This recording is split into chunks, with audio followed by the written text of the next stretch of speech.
Good morning. We're going to continue through the book of Galatians. We're going to pick up in chapter 6, starting in verse 12. We're getting into a section here where Paul is concluding his letter to Galatia, the church of Galatia. So we're going to see him re-emphasizing or driving home his points, rather. So pick up in verse 12. It is those who want to make a good showing in the flesh who would force you to be circumcised, and only in order that they may not be persecuted for the cross of Christ. So kind of like how we talked about yesterday, sowing in the flesh, Paul here is talking about people who are working in the flesh. So some of the Jews at the time wanted to look good, right? They wanted to sound good. So they continued to teach the same law that they believe earns the salvation for them, right? We know that Christ came to fulfill the law, and through Christ we have that salvation, we have that hope.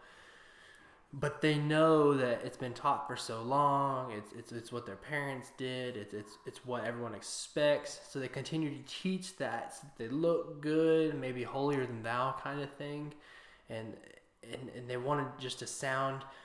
They wanted to sound good to other people. So they continue to teach that old law that you were to be circumcised. You have to follow these rules exactly, and so that they would look good. And what Paul is saying is that they're only trying to satisfy the flesh. They're far from the truth, so it's dangerous for their soul. And all they're trying to do is look good, and second, protect themselves from the same punishment that Christ had. They don't want to end up on a cross, which I believe Paul is speaking on a deeper level, not a physical cross. But they're protecting their flesh, they're protecting themselves from any kind of persecution or any kind of rubbing up against someone else by being safe and teaching it. But all along, they're missing the truth. They're missing the bottom line, that Christ is that salvation. And if they continue to teach that, all they're doing is protecting their flesh, while their spirit is absolutely headed for demise. It's dangerous. And you question, well, what does that have to do with us today? I think you and I, if we're not careful, can fall into that same exact trap, that we're so focused about how people see us or how people perceive who we are, that we lose touch of how we protect our spirit.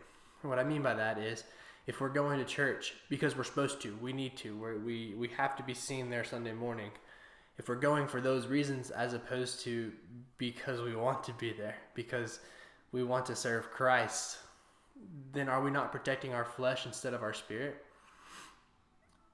How many things do we do on a daily routine because we're supposed to instead of because we want to, or because our love for Christ drives us to that? So I encourage you this morning to assess, where are you? Are you doing religion so that you are pleasing people? Or are you following Christ because you love him and you're compelled to do so? Hope you guys have a great day. I'll see y'all tomorrow.